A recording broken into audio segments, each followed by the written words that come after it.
Hello and welcome back to Strongwoman High's Dash Life is a Mishmash. We have the throwback team back together, Becca and Jenny. Here we are.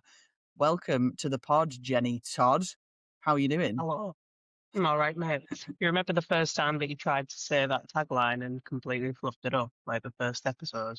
100%. I feel like if we... Rolls right off the tongue now, doesn't it? It does, doesn't it? But that's because I've said it, probably over 100 times at this point for the start of every podcast. Do you know what, though? I was listening back. I'd listened to some of the podcasts over the year, and then I was listening to someone else's podcast, and I was like, they didn't even introduce themselves on the beginning. Like, who are the people that are talking? And then I thought, I literally don't do the same thing either. Like, I just go, hello, welcome back to Strongwoman Eyes, and this is so-and-so. And then I'm just sat there, like, chatting away as if people just should know who I am, which obviously people might They not. should. They should. Well, only if they... Silliest goose. Avid listeners to the podcast, which, to be fair, I was going to say there isn't, but we have got avid listeners to the podcast, and we'll go into that later on in this episode as well. So basically, our plan was to do a bit of a 2025 roundup. This episode will be coming out on Monday, the 29th, as a bonus episode for the final part of the year. I think that means that it will be our final podcast of the year before we start all over again for January. So yeah, I thought we'd just do a roundup, see how me and Jenny have been getting on. Obviously, if you've been listening to the podcast, then you sort of know how I'm getting on because I talk about it every week. But you'll have no idea what Jenny's doing. So what's been going on this year, Jenny? I have to have a little think. Not sure. I've opened a gym. That's not everything. That's just in the last couple of weeks. But so actually, that's probably it. The biggest thing to have happened in 2025 is me, you, Joe, and Adam being in partnership at Northern Stroke.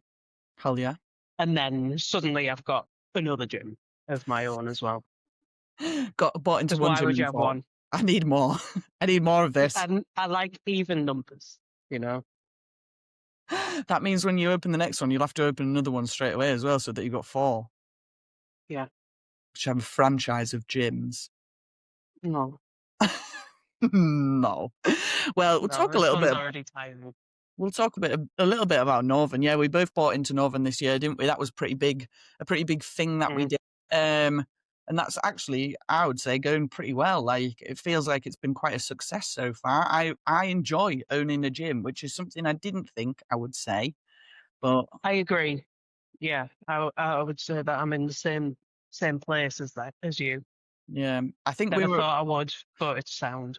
Yeah, I think we were dead lucky with the gym because obviously Northern was already like quite an established gym, and the community in it is just fucking sound, isn't it? So like, we didn't really have any backlash when we bought into it. Like, no one was really like complaining or anything. We added a few new bits and pieces and changed a few things, and everyone's just been like sound about it, haven't they? Like, yeah, they have. And I think we've tried to really make it so like that the members at that gym get like the best experience out of the gym. And I think that's made a massive difference to like how the members feel about it as well. It's like almost brought it more community.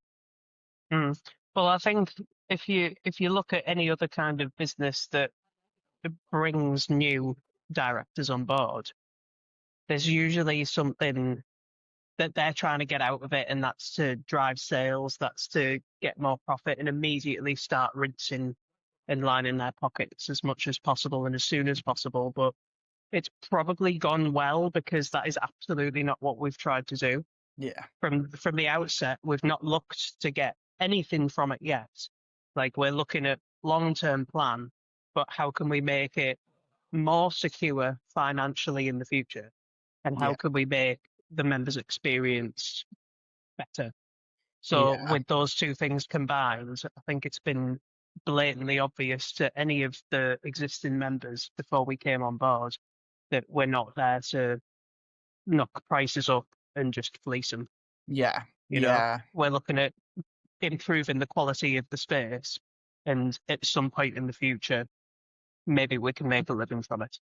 Yeah, 100%. I totally agree because I think as well, it's a small gym, isn't it? Realistically, so there's only so much growth that you can put into that small gym. But a small gym done really well is like a massive benefit to everybody. And I agree with you. I think because we haven't gone in being like, right, let's try and make as much money out of this as we possibly can. Because from experience, we know there's not that much money in these like in these environments, and you can't just rinse them because it does just fuck it up. So like, I feel like we've done a fairly decent job of just being like, right, let's do sensible things that make sense and try and build it up that way. So at some point, well, it is a sustainable business model now. It's just ticking along nicely, isn't it? So yeah. And then tell us a little bit about you setting up your own gym then. Well, it was kind of an accident. And in the summer, I was looking for office space to rent, like in Redcar. But I was looking at anything that was available was awful. And I didn't want to pay like the amount of money that they were asking for, even for a nice space. Like that would have been justifiable. But these were all like awful locations and awful premises. And I was just not, it wasn't selling it to me, but I feel like I was in a place where I wanted to get out of my home office and go somewhere dedicated. So then while I was looking at the office space, my mate Amy had moved out of her tattoo studio in Gisborough High Street and started renting the space over here. And she's like, there's a little office room that I'm not going to be using and I'm going to be subletting it to somebody. So do you want it before I offer it out? And I was like, yeah. And then a few weeks go by and I'm like, I'm getting loads of work done here. This is brilliant. I wonder if I can fit a small gym at the back. Clearly we haven't, because I've just got a lovely microwave and some like trophies and fire signs over here. And I was talking to her about it and she's like, why don't you just, there's a unit available over there. Why can you not look into renting that and having like your own gym finally? I was like, you know what? Maybe you're right. Because then I could have like not endless amount of kit, but I'd be able to construct the environment the way that I would want it to, rather than it having two jobs, being an office and being a PC studio. Because I know like what that's like at home, having a home office that's also a music room and where I play guitar and stuff. I find it really hard to compartmentalize when I'm in a space that does multiple jobs. So that's pretty much how it came about. The space was available. I spoke to my dad and asked him if he was willing to put up the money to pay for the kit. And here we are. And it opens on the 1st of December. Slow takeoff, but I don't expect anything different because opening a gym at the end of the year is not when everybody's looking to join a gym. They're looking at the start of the year usually. So, but it's great. I love the space. The location is, wow, chef's kiss. The most stunning location that a gym could possibly be in my opinion. Proper. Other than being on like a deserted island. Nah, it's a smart as fuck gym, like really smart, and it's just cool, isn't it? Like I think, slow uptake, but it's the same with every business when you start a business, isn't it? Like I think you forget a lot of the time, especially even if you buy into established businesses or you've like had some previous experience, but say a while ago of starting up a business, like it just takes ages to get that client base built up, doesn't it? And like you've just got to push and push and push until you get to that point where you're like, oh, actually, this is fucking working. But it's like dependent of how much work you put in. But like me, you're like fucking just like, yeah, fuck it, I'll do it. I'll do everything. Yeah. Let's not think about the consequences. Let's just do the stuff. Hell yeah, pushing forwards, not looking back.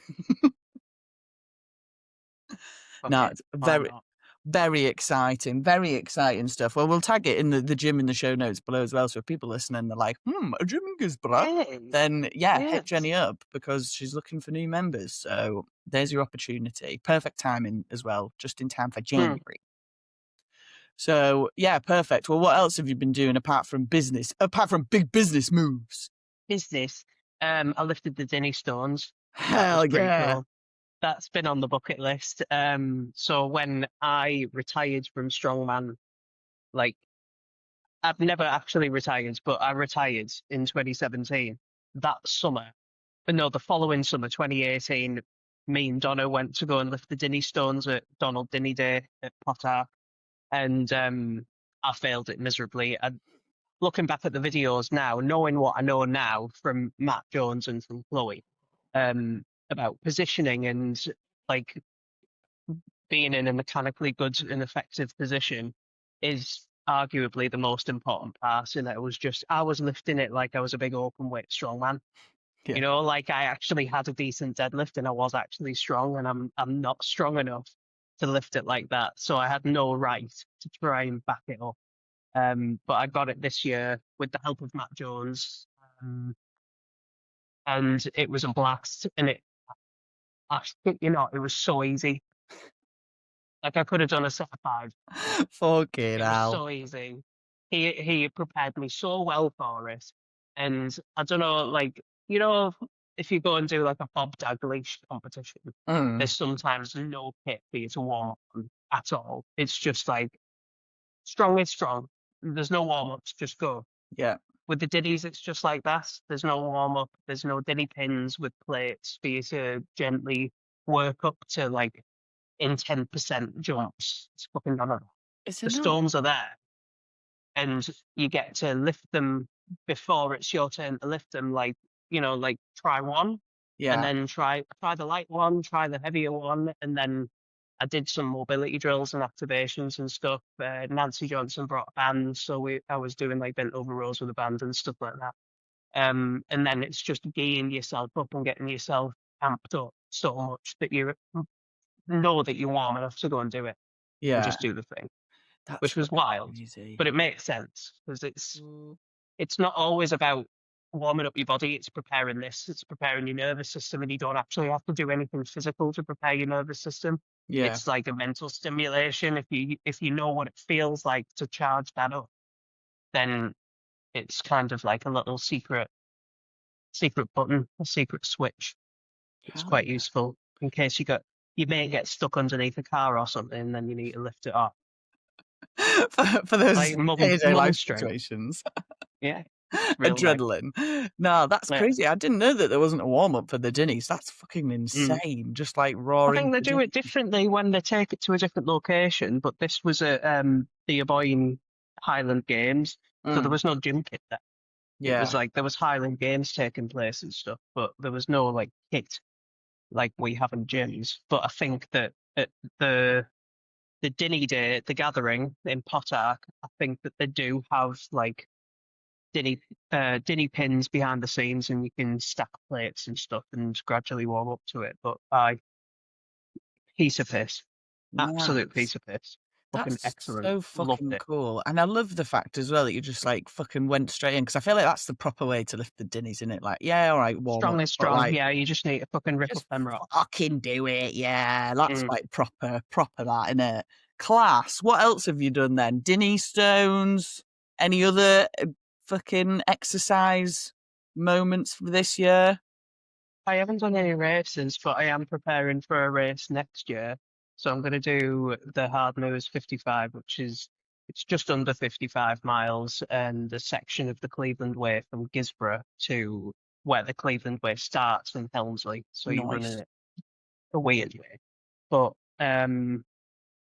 so running training has just started for that. And I'll be honest, I did not train after the Dinnie Stones or the Jantodd Games. I just went, I didn't walk, I didn't run, I didn't train. I was just a lazy cunt. And then gym opened, and I was like, I'm not going to train now until I can train in here. Because this is going to be where I'm going to train from now on. And then, yeah, that's pretty much it. Other than that, just hanging around with cool people, like going to Camp BC with you and Joe was a fucking blast.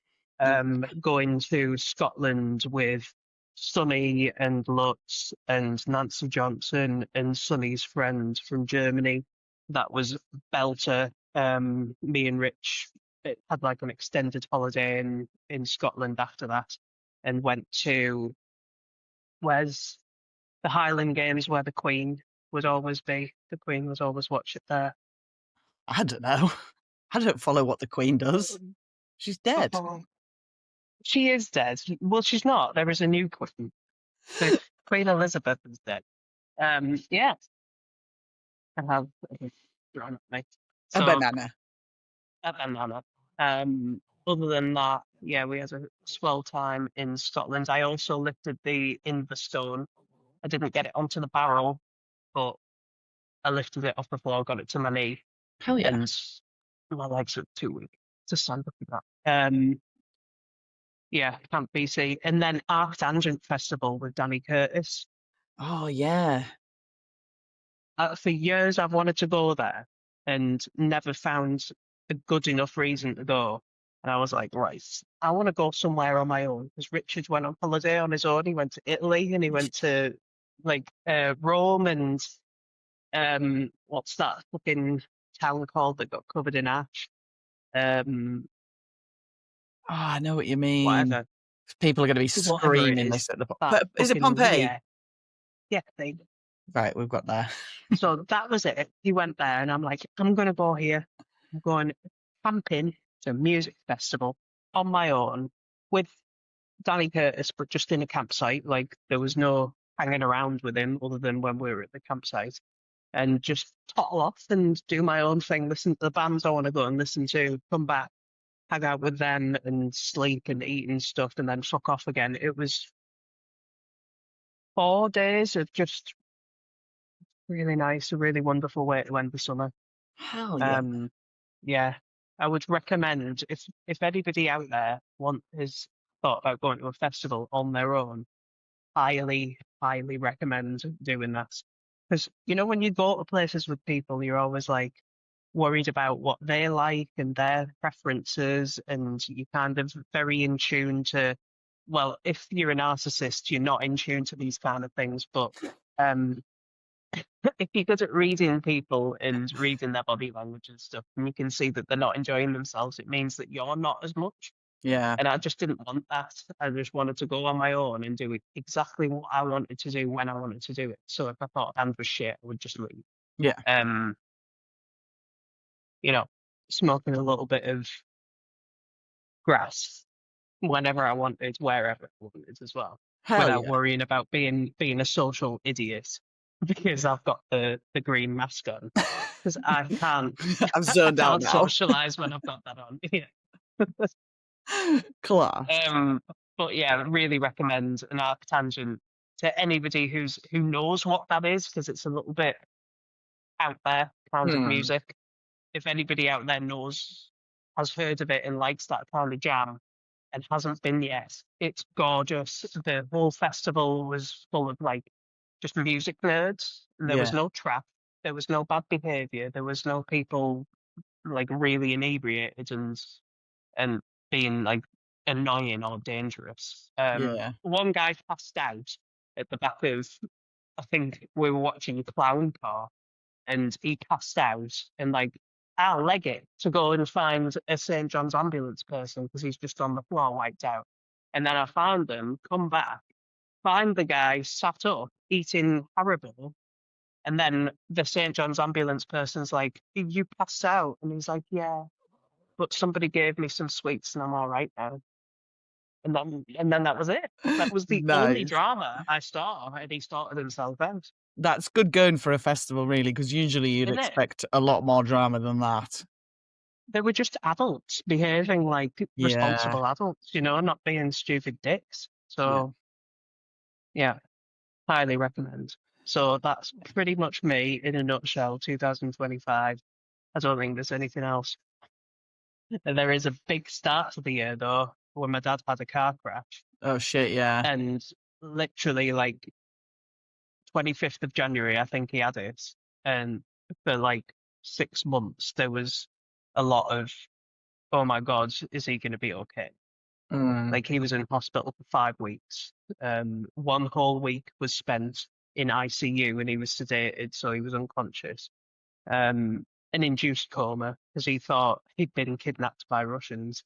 And then aliens, and then he could see flies everywhere, and he was like, we're in a hospital, it's not sanitary, there's flies everywhere. I'm like, Dad, you've had a lot of drugs, mate. Oh no. Calm down. So that can't believe I forgot that. It's almost like it never happened now because he's so Yeah. back to normal. But long story short, my dad had a horrific car crash.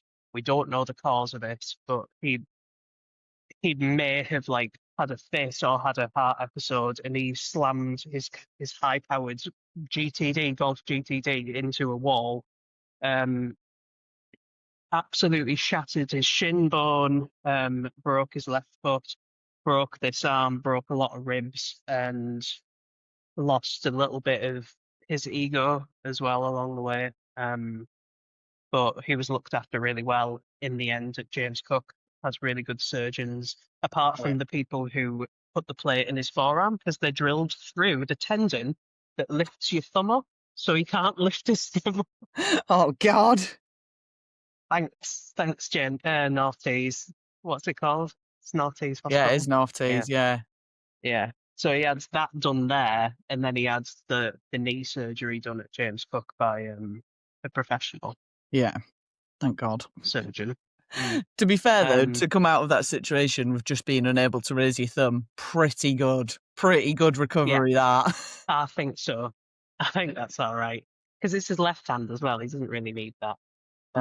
He was really worried because he's an avid clay pigeon shooter. He goes to Thimbleby Gun Club every week.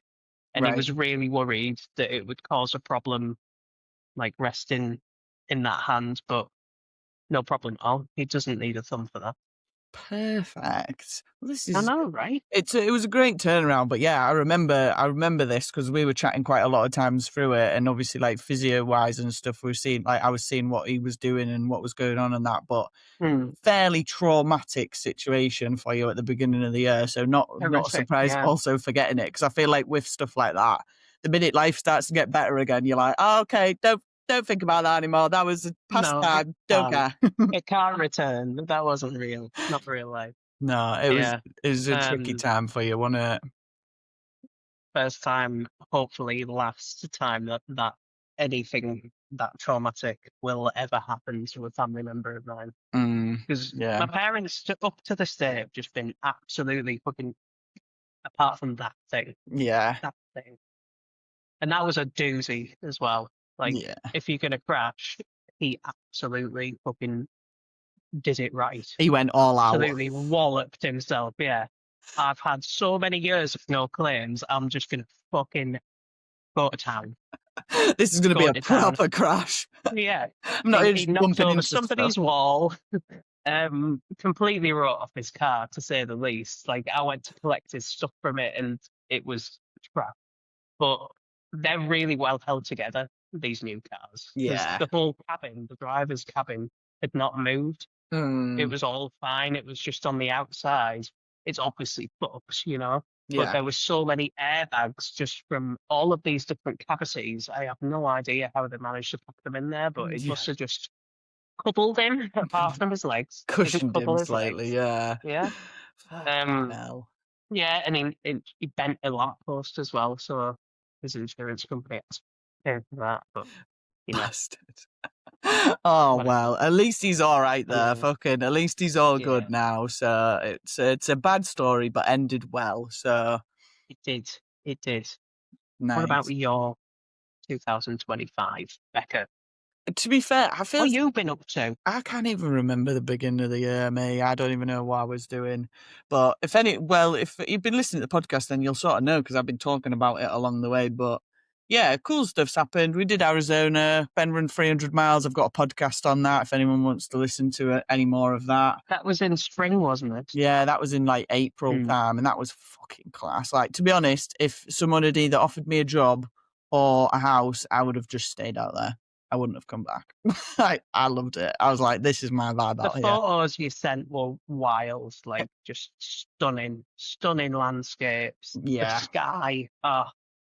I'd live there for the sky. 100%. Like, the dark skies things were insane. Like, it was just so fucking cool. Like, I really enjoyed it. I enjoyed the vibe. I enjoyed the community. I enjoyed like the ultra community as well. Like, that was the first time that I've been proper enveloped into like ultras. And like, I just fucking got on with everybody. I don't think I was probably I was the most sleep deprived I've ever been in my entire life and probably ever will be. And I was still like having a really nice time. Like that's one thing that I've found this year is this year feels like to me that it's been a year of pushing myself to absolute maximum capacity to see where I'll fail. And Yeah. I haven't actually failed, but I've like got good information on how I deal with like really stressful situations. I feel like this year, and I think I've taken like a bit of a step back from strongman. Like I've done some comps this year. I haven't not competed this year, but I don't feel like I've done particularly well. But that's because my interests have been elsewhere this year. There's been a lot of other shit going on that I've wanted to do.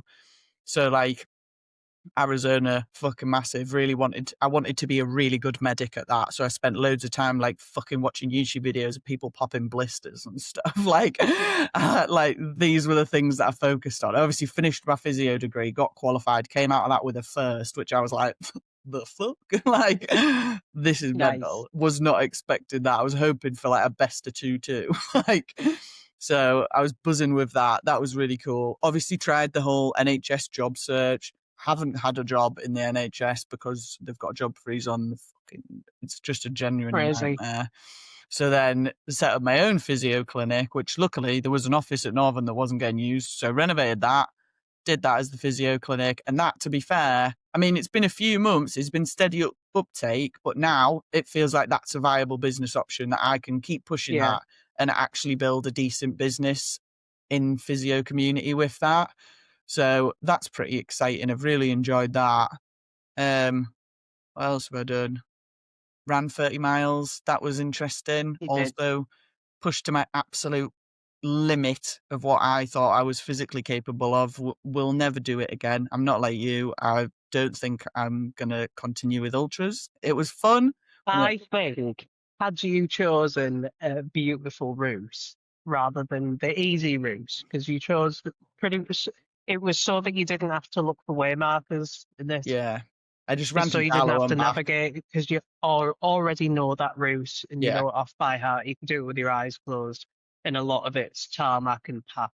Yeah. And it's brutal on your face and it's brutal to your soul as well because you already know it. There's no novelty. Yeah. And I think if you'd have chosen like a beautiful route, I think you'd have been sold on the idea. The only problem with beautiful routes is they all involve elevation, Jenny, and I'm not running But the uphill. reward is getting to the top and see the beautiful view. Nah. It's a short suffering for a long-term reward. Yeah, but I feel like I can do that in like bouts of 4 or 5 hours, not 7 and 8.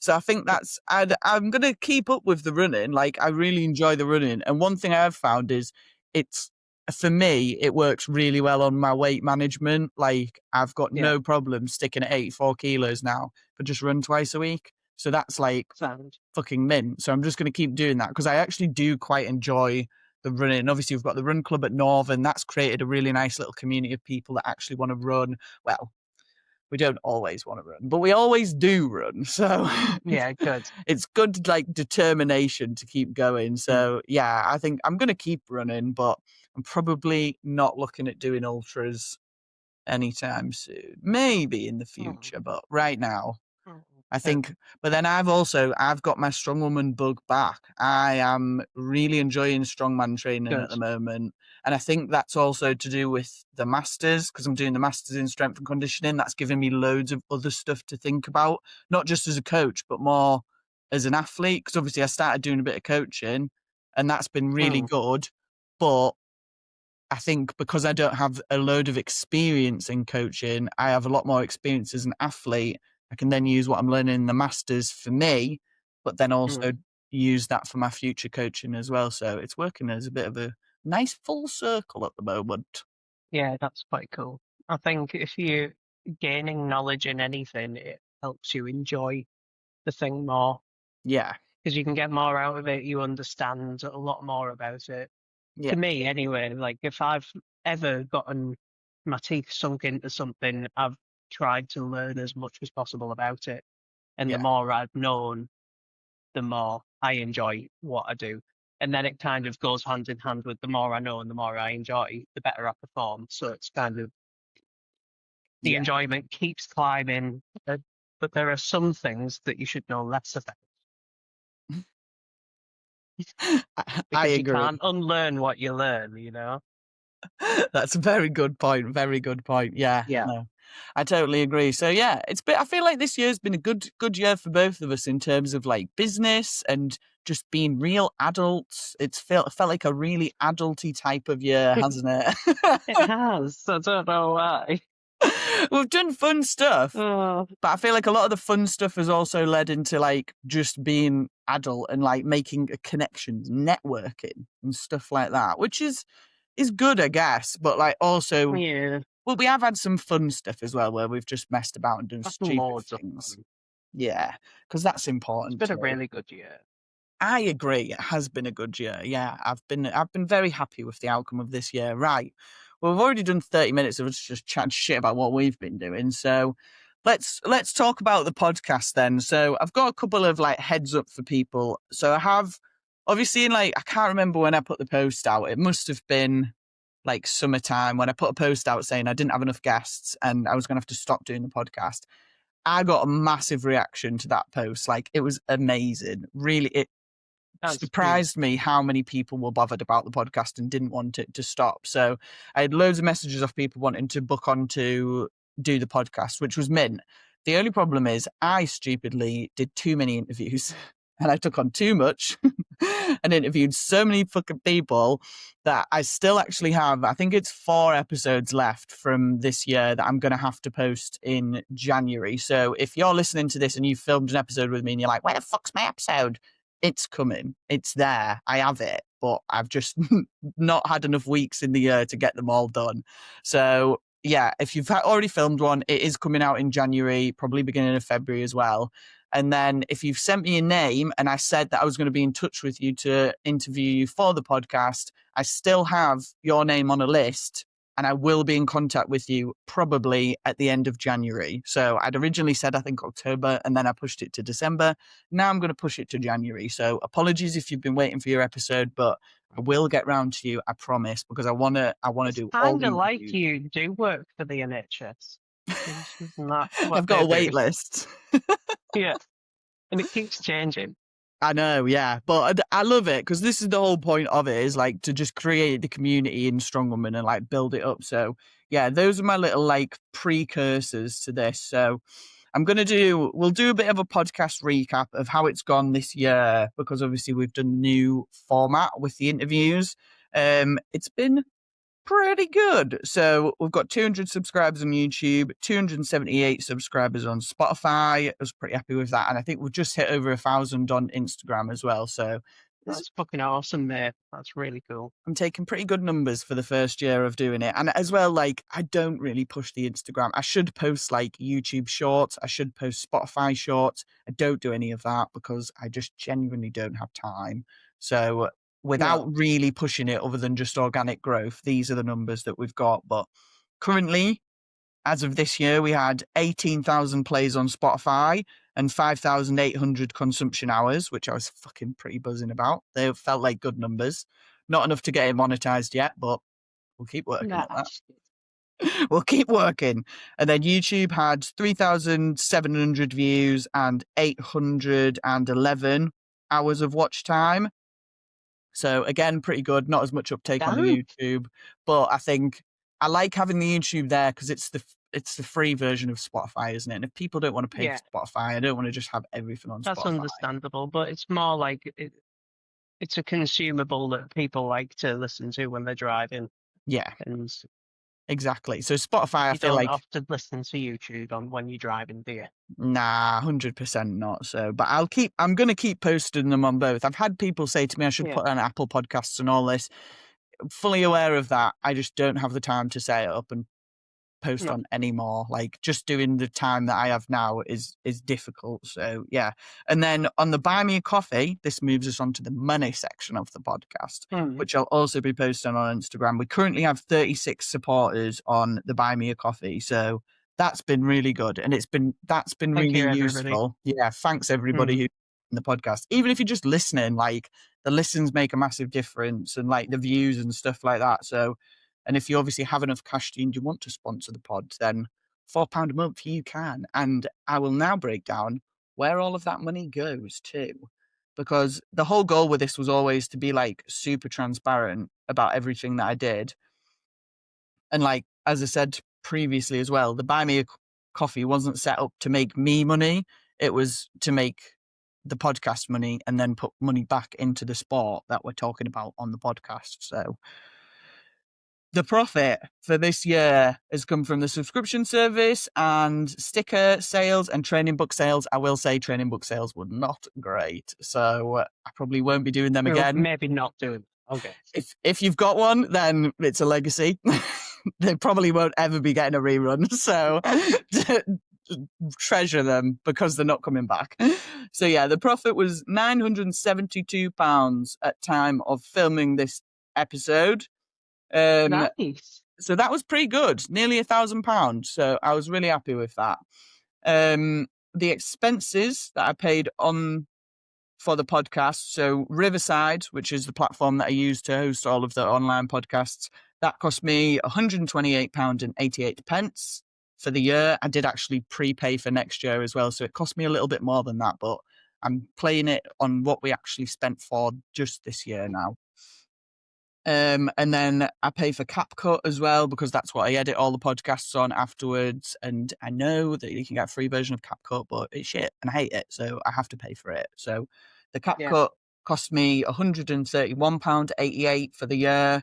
And then the merch was £268.55, which totaled us out at £583.31. So nearly £600 of output, which I don't think I could make it any less. Obviously, like the merch, I could have maybe got cheaper if I'd shopped around a little bit more, because a lot of the merch was just bought off Vistaprint, which was the easiest way for me to design. Exactly. So it's like, what can you do to make your life easier so that you can keep making content for your followers?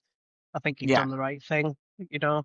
But what I was thinking about while we're on this subject, if anybody who's like a regular listener is savvy with making like shorts and making little reels and little stories and stuff, or who is interested in trying to expand the growth of the podcast, maybe it might be worth you reaching out and saying, hey, I know how to do those kind of things, and I'd like to offer my services for the good of the podcast.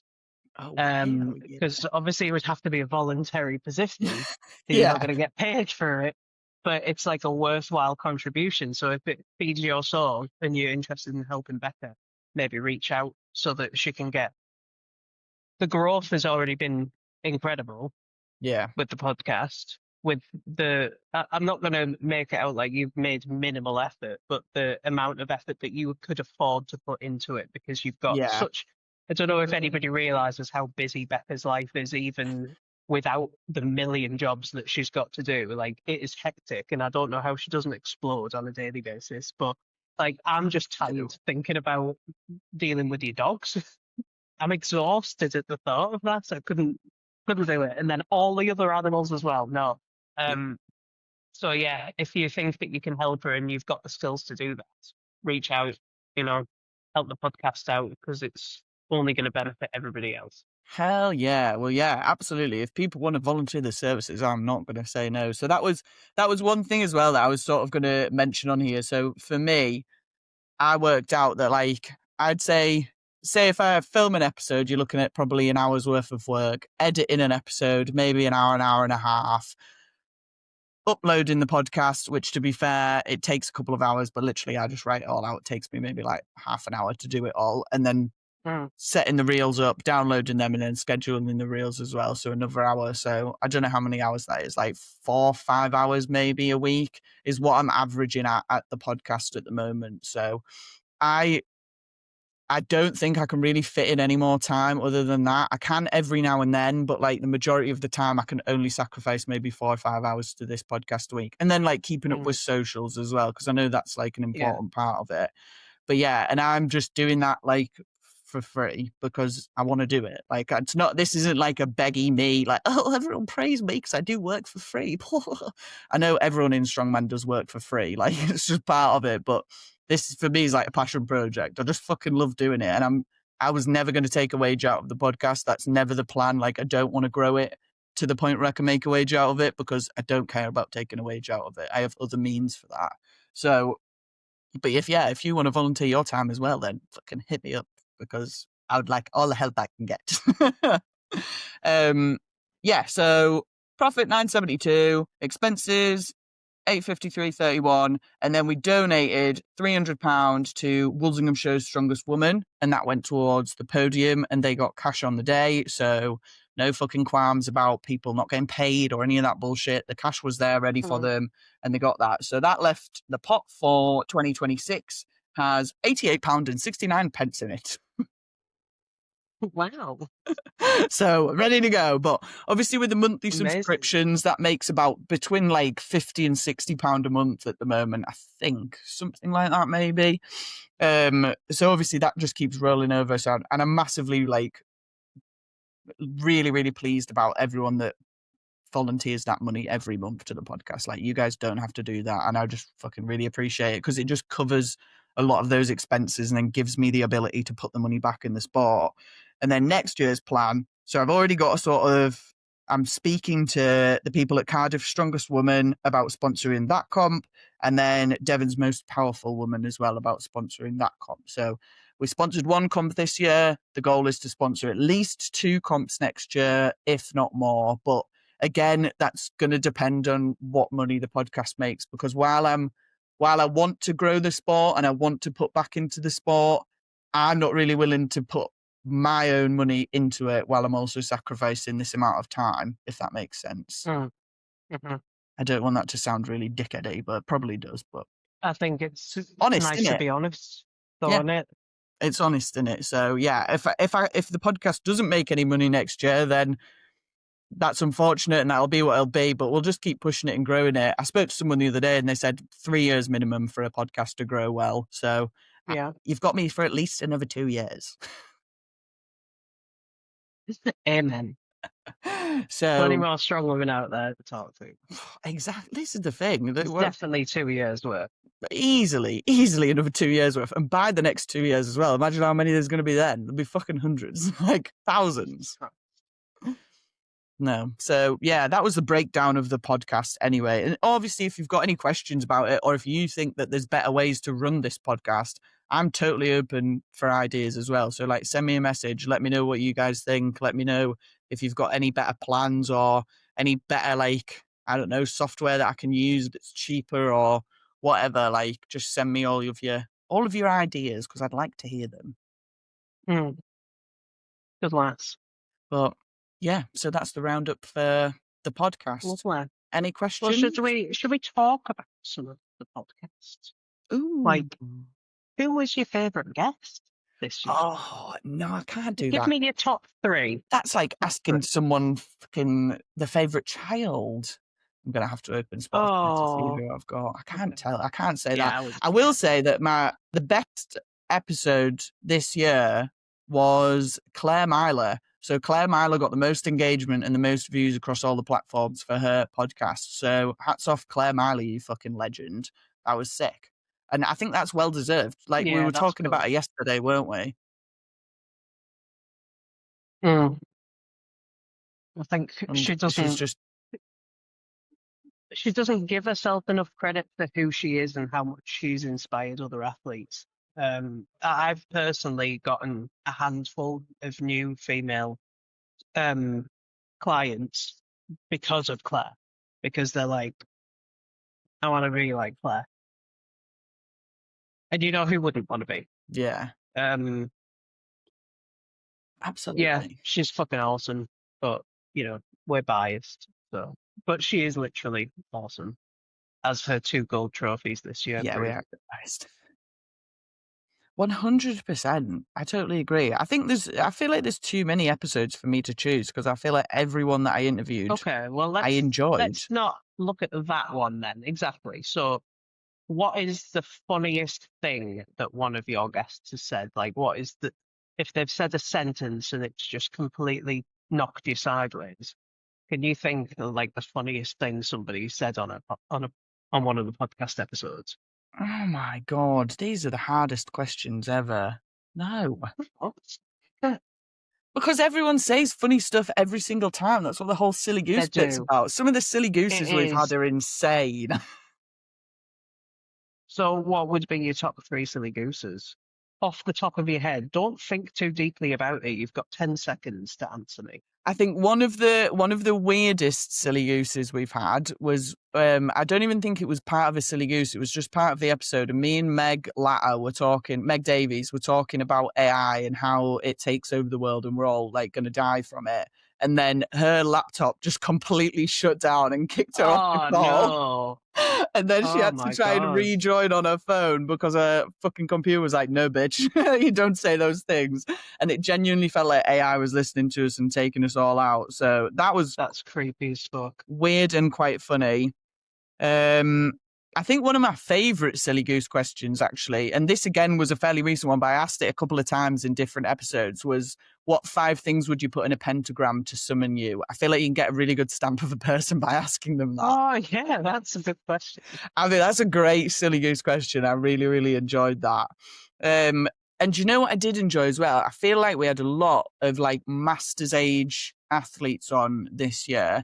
And just the fucking advice that they were giving was so good and so useful. Like Sam and Sue Taylor had so much good advice for people, like getting into the sport. There was just like loads of stuff like that was really, really interesting. Andrea Thompson's silly goose about having multiple arms so that she could slap people was quite funny too. Very Andrea. Very Andrea. Absolutely. And yeah, there was just so many. I feel like because I'm not saying certain names, people are going to be like, what about my episode? I like them all. No, man. Come on. I enjoyed them all. I thought it's not about you. They were really good, really interesting. And I'm excited for next year. What I will say is for people coming on the podcast, get a silly goose ready because fuck, I'm trying to think of these silly gooses is probably the hardest thing I have to do all week. Yeah. I'd always bring one. Just have a brainstorm and just write down, like, churn them out. I do. Well, I've got a list on my phone of silly gooses that I write down whenever I think of them. But at that point, when I was doing all those interviews, I used them up, all of them. And then now I'm stuck with nothing. And I need to have a real sit down and think of some good questions because I do steal Invite some off all of your weird friends round. Yeah. And have a few bevies and then just start writing them all down. Yeah, I need to. It would be quite a good fun party, that wouldn't it? Silly goose party. Oh, here's a future 2026 idea. No, it's been class. I've loved doing this. I enjoy the interviews so much. Like even with people that I've never met before, I have no idea who they are or anything like that. Like everyone's just got always a really good story and always usually a bit of a like weird story of how they got into Strongwoman. I just think it's so interesting hearing it. It is fucking weird sport though, isn't it? Like there's always going to be a weird reason why people get into it. 100%. Super weird. Odd people. It is. Should we do a little 2025 roundup of what we feel about the sport? Dangerous. Oh, shit. Is that safe? I don't know, is it? I don't know. Nobody's paying me to lick their ass. So exactly. And I'm already blacklisted from multiple feds, so I don't give a fuck. I'll say what I want. No, well, how do you feel? How do you feel about the sport this year, 2025? Well, actually, no. Let's talk about the biggest issue that I feel like we had in this sport, which was 2025 Worlds. I think we need to go into this on the pod because I haven't spoke about it openly yet, and I don't think you've spoken about it openly either. So, views. Well, I don't speak openly, really. But anybody who's crossed paths with me and has brought up the topic, I've not held back. I think it's if you write into your contract and expect all of your athletes to read the fine print, then you are an idiot. And also, that's kind of cruel to expect that everybody's just going to read through it, especially if in previous years the contract has been written differently in this particular thing has not been mentioned before. So if you set a precedent that people are going to work their asses off and potentially win prize money, you should expect that, and you should kind of set that expectation every year. Yeah. Whether that's coming out of ticket sales from spectators. By the way, the most irritating thing that I find about OSG is that every single fucking year since its inception, I've had athletes over there, and every single year, at least one of my athletes has said, "Oh, I've been in a bar, I've been in a restaurant, or I went here, or I went there," and you stand out like a sore thumb when you're a Brit in America, and they're like, "What brings you here? What brings you to town?"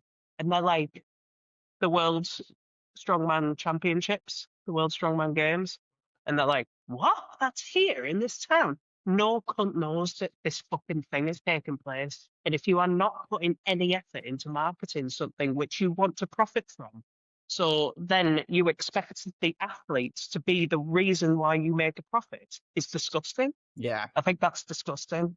Like, I'm with you you're on that. making no effort to make them feel special, and you're literally just trying to squeeze them for every single penny that they've got, and it already costs an arm and a leg to get over there anyway. Yeah. If you're in Europe, it costs a fortune. I don't know what it's like if you were lived in Canada and you were traveling down, but it's not an easy feat, and people just don't have a spare $2,000 left over No. at the end of the year to go and pay for all of this, especially if they know that they're not going to get anything from it.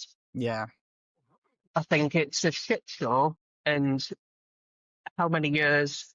2017 was the first year, wasn't it, that Yeah. OSG World Final was on? To get to your 8th year and still not be in a position where you can increase, like, it should be increasing the pay packet Yeah. for the top 3 athletes, not reducing it or removing it completely. Yeah. There's something fundamentally wrong with the business plan. Yeah. I think the fundamental problem with the business plan is it's based on the income gained from athletes and nothing else. Like, it's not based on spectators. And if it is based on spectators, it's based on the fact that athletes are bringing their own spectators. Their family, their loved ones. It's not a good enough business model. Like, it clearly doesn't work. And it's inexcusable. Like, America is a huge nation for sport. Yeah. Like, they're obsessed with it. Yeah, 100%. And you're telling me you can't get a few hundred people in a fucking arena to watch Strongman? Yeah. When the TV ratings every year to watch World's Strongest Man are so huge. Yeah. I can't believe it. I think it's an inherent problem within strongman, though, because I feel like it's the same with most federations. Like, there's not a lot of, like, within these federations, is there a person whose job is to promote these competitions to outside spectators? Because if there isn't, why is there not? Like, that surely is quite important job, and it would require, like, fairly minimal effort. Like, go to the town you're hosting it in, set up a stall, contact the local council, say, can we have a stall in the town centre for a day?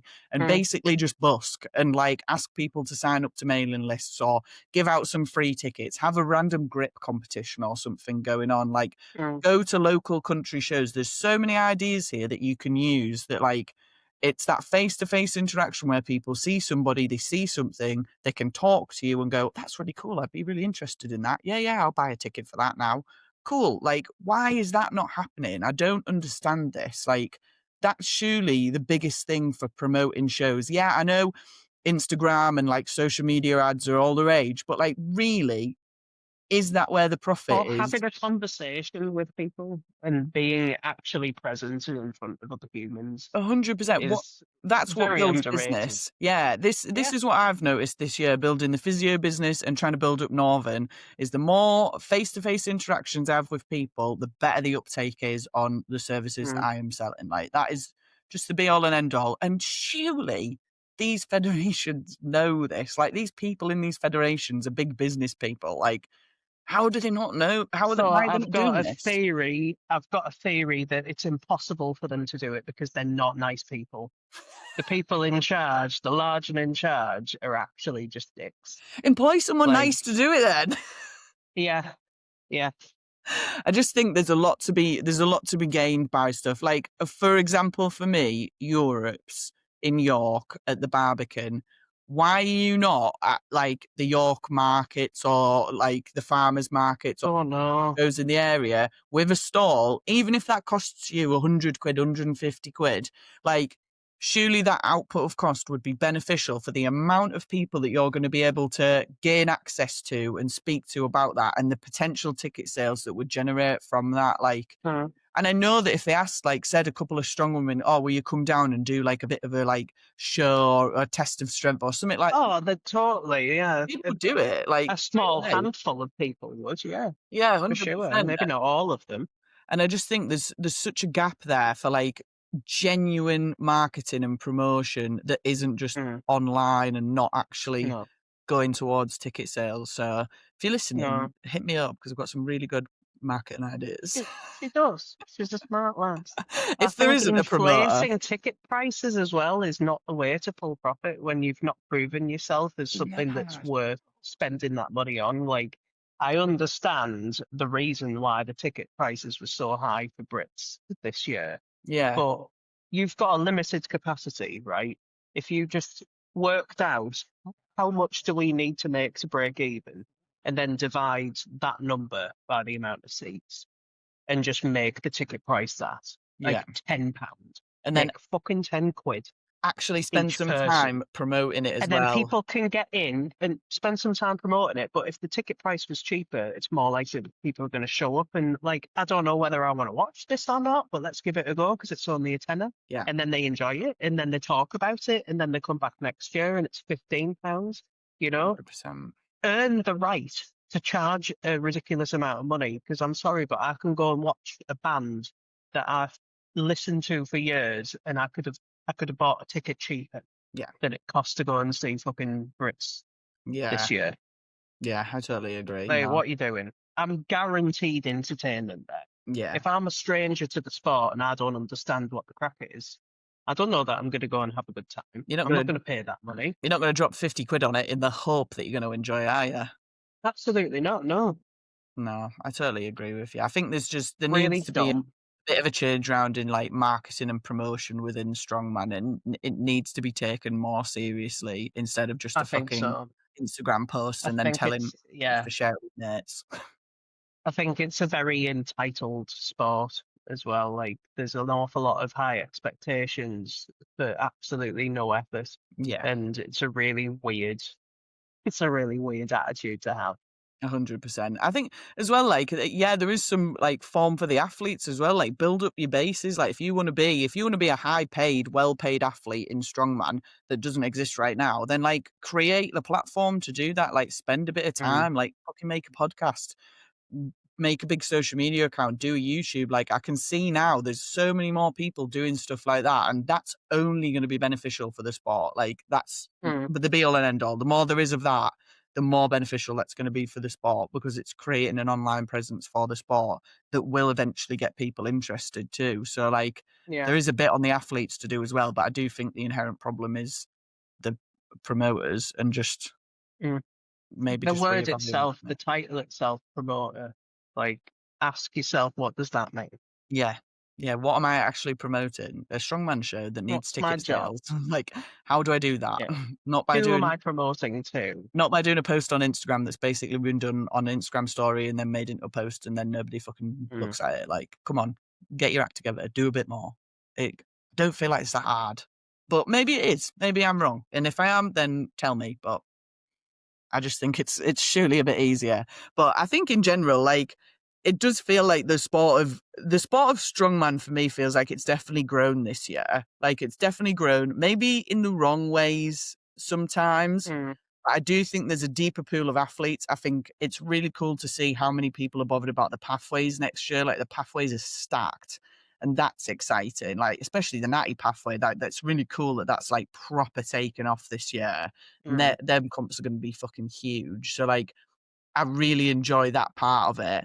There's obviously some other not so great bits. So like, again, I know this is gonna just be a podcast of us rinsing worlds, but obviously like world's strongest woman, then being a transgender athlete, another difficult situation that I don't think was dealt with particularly well. Like, I'm not sure how you feel about it, but for me, again, we haven't spoke about this on the podcast, and like these are our opinions. So like, if you don't like them, then tell us. Like, I'm happy to discuss it. But for me, I think that they were right to take the title away and give it to Andrea, because I don't think she should have been competing. I don't think Jamie should have been competing. But that does leave the awkward position of, where can these athletes compete? Yeah. Why are we not creating classes or places that are safe for these athletes to then compete? Because the whole beauty of Strongman is it's inclusive as fuck. You can look like anyone, you can be like anyone, you can do whatever you fucking want, and you can still compete in this sport. So that's all well and good. But if we now go, well, actually, you can't compete now because of that, it doesn't really lend into the inclusivity of the sport, does it? It's not cool. It's not cool at all. I also thought that it should have been handled a lot sooner. And I think that whatever her intentions were in the first place going into that, you know, I judge nobody on what they choose to do with their lives, but like, she didn't deserve the backlash. She didn't deserve to be bullied to the point where she's had to disappear off social media, and that's absolutely despicable. And it feels revolting that that's like, she will be severely damaged because of the awful things that people think that they have a right to say to another human being because they're behind a screen. Yeah. It's atrocious. Yeah. They should have stepped in sooner and shut that down so that she could get on with her life and know where she stood in that particular federation and in that particular moment, so that the trolls would not have to keep fucking picking a scab. Yeah, 100%. I think it was really badly dealt with. I do as well. I think it could have been dealt with a lot sooner, like you said. And I feel like it opened a door, and there were certain people leading that charge. We won't name names, Mitchell Hooper, that opened that door to then, maybe your intentions were good. Maybe the intentions behind it were sensible. Like, and jumping on the bandwagon, talking about the hot topic. And the one that got me was when Eddie Hall called her a fucking transvestite. I'm like, you're not even getting the right fucking words right. Are you thick? Yeah. Are you 100%. actually thick? You have no right to talk about it because you don't even understand the terminology. Yeah, you don't even know. Like, you're all just looking for clicks now. And it's plain to see it's not because you care about Andrea. It's not that at all. No, 100%. You just want to get some eyes on your fucking subject. Yeah, and I think that's what the annoying thing was, is that it brought Strongwoman into the spotlight, but just in all of the worst ways. And like, they were comparing like Andrea's size to Jamie's size, and you're like, yeah, but Andrea... Even getting the sizes wrong.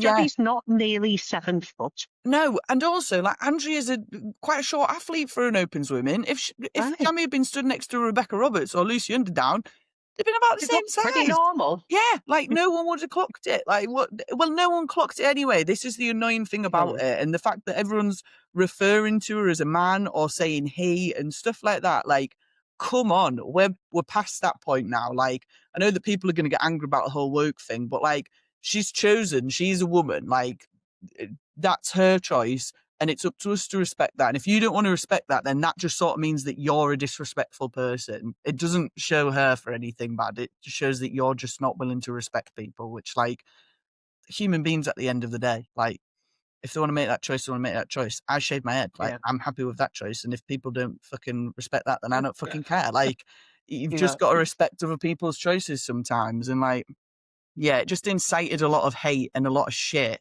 that we really didn't need in this sport. And there was gonna be ways that are better to deal with that. It was always going to be a difficult topic, and it was always going to cause massive amounts of drama. But I think a lot of people really didn't help themselves and showed themselves for what they really were, as in just happy to incite hate and let that happen without taking into account the actual good parts of the sport and the fact that it's inclusive. Like, it almost like it was forgotten. Like, Strongwoman as a community is really supportive and really nice, and it gets said every single fucking week on this podcast about how supportive and how inclusive it is, and that just all went out the fucking window in one day.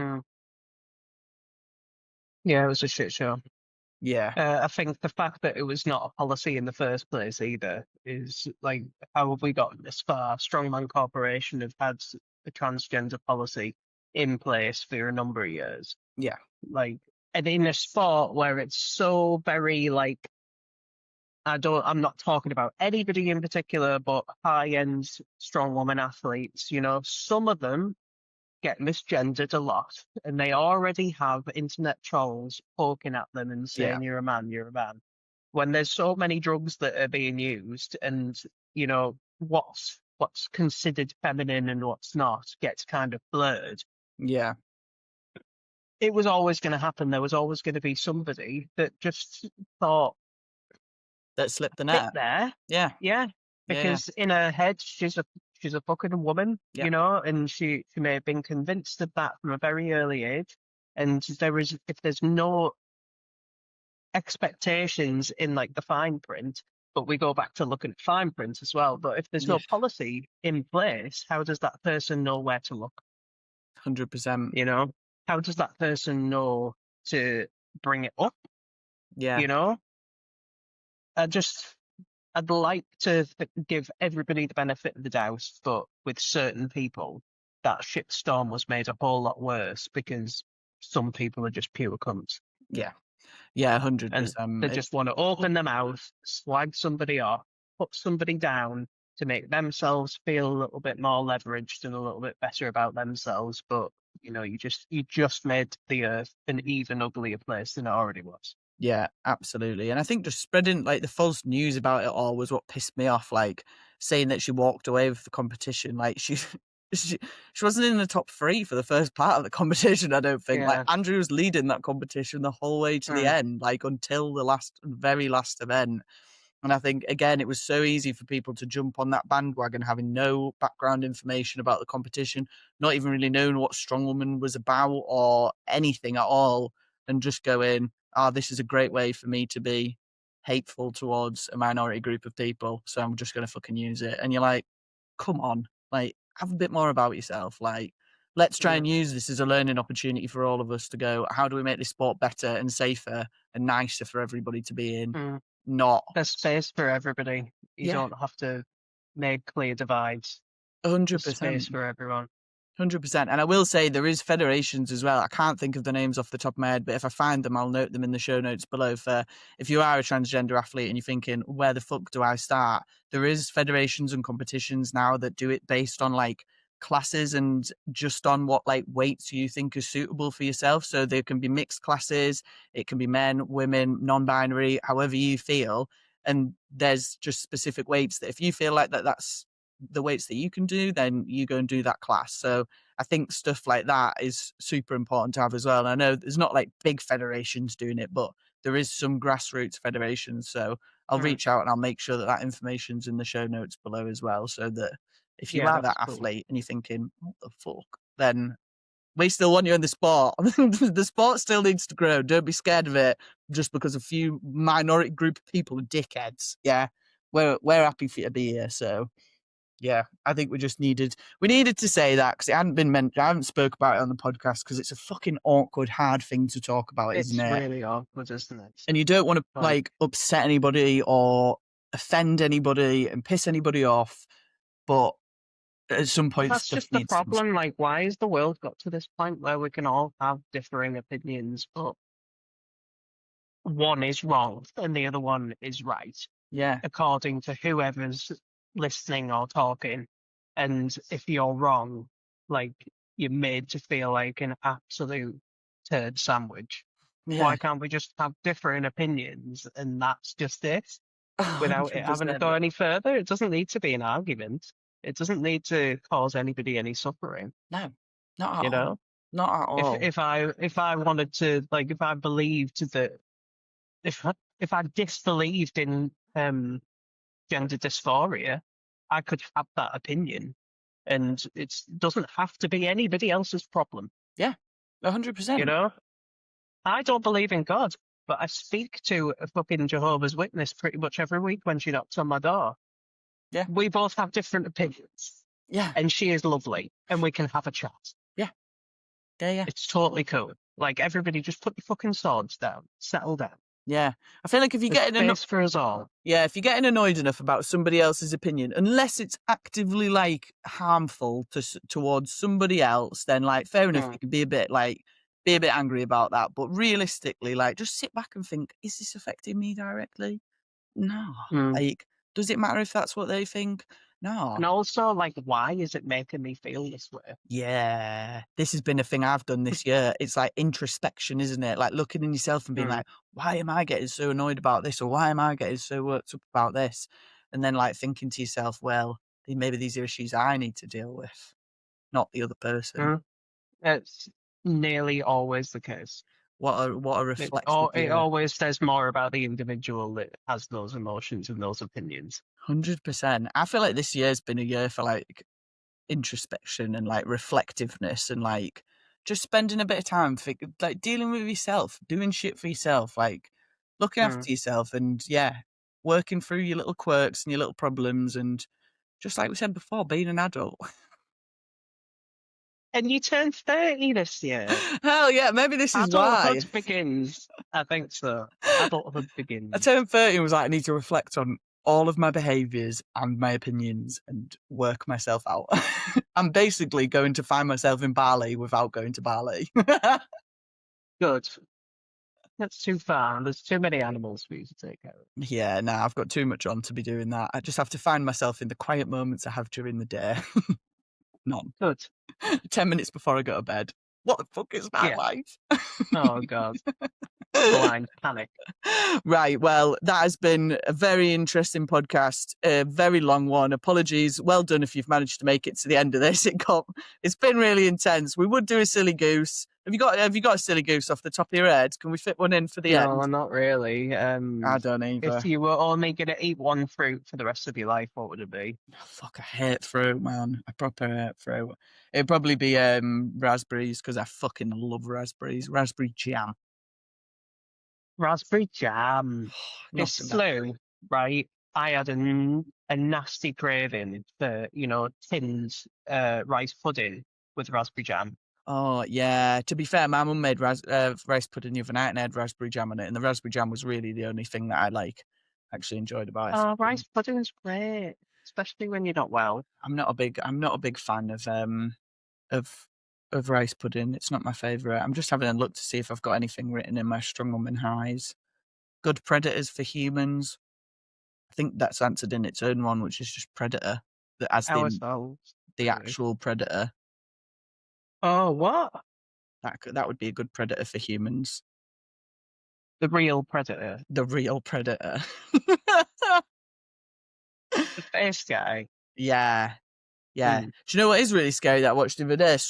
Stranger Things. Them fucking demigorgons seem to get scarier every single year. They're really scary creatures. I can't bring myself to watch it anymore. I feel like I'm bored now. I don't know how many more seasons they can do. I think this is a new thing. Like, writers used to be able to write really, really well and make novelty stuff. And then once it was done, it was done. And now it's like the music industry, they're just paying people to commit to so many seasons. But by the end of the first season, they've run out of ideas and each season just gets shitter and shitter. I'm not wasting my life doing that. I'm not watching this bollocks.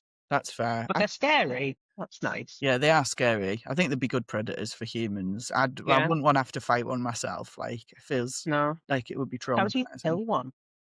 Well, I don't know, because on the Strange Things episode we just watched, set one on fire and it didn't really do anything. But the second part of the series is out on Boxing Day, so I'm hoping to find out then. And then I'll know. Nothing like a Boxing Day horror. Hell yeah. What's your favourite Christmas movie? Die Hard. Okay. Every single time. What's yours? I would say Tremors. I don't think I've watched that. I bet that's not a Christmas movie. Great. It's on at Christmas time.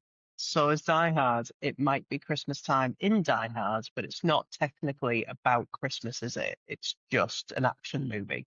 Yeah, that's fair. With some great actors in it. Yeah, I'm not into Die Hard. The only reason we watched it is because one Christmas a few years ago now, the window in our living room started to leak. There was like a really big storm on Boxing Day, and the wind was just blowing the rain straight in through the house and into the bay window where my tortoise was living.